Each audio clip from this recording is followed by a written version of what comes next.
حکیم الکوزي ته د حکومت اختار سی ورته ویلي او ستر غواړي. ګران اوریدونکو السلام علیکم.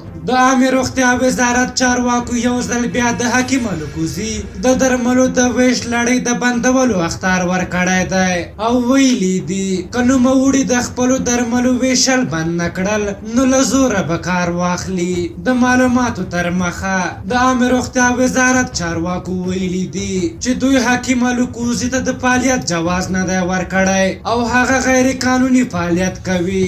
دوی زیاتوي که حکیم الکوزي د درملو د ویشلو لړۍ ونه دروله نو د امنیتي ځواکونو په مرسته به د نوموړي فعالیت ودروي. د عامه روغتیا وزارت له دې مخکې ویلي وو چې د حکیم الکوزي درمل زهر دي او له خلکو څخه یې غوښتنه کړې وه چې د نوموړي د درملو له خوړلو څخه ډډه وکړي.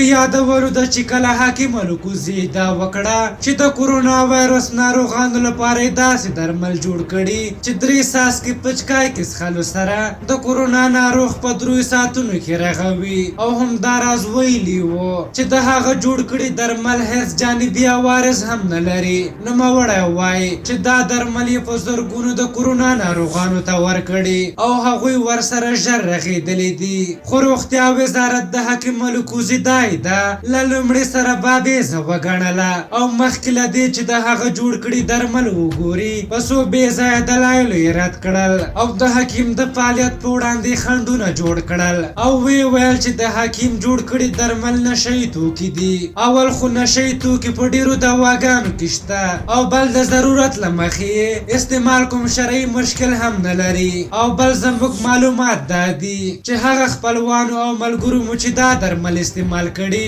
له ورځو وروسته هم روغ دي. هیڅ ډول جانبي عوارض یا معتادینه د پکې پیدا شوي او د حکیم درملو ښه نتیجه ورکړې.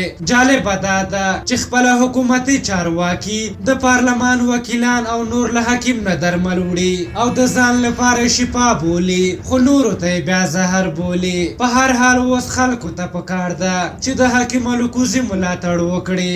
بدبختانه روغتیا وزارت په خپله هم امکانات نشي برابرولی او نورو ته هم ستونزې جوړوي. په هر حال تاسو د حکیم الکوزي د درملو او د روغتیا وزارت د اختار په هکله څه نظر لرئ؟ خپل نظرونه هم راته په کومنټ کې ولیکئ. که زموږ ویډیو مو خوښه شوې وي ضرور یې لایک کړئ. تر بلې ویډیو مو په رایو بخښونکي خدای سپارم. د الله په امان.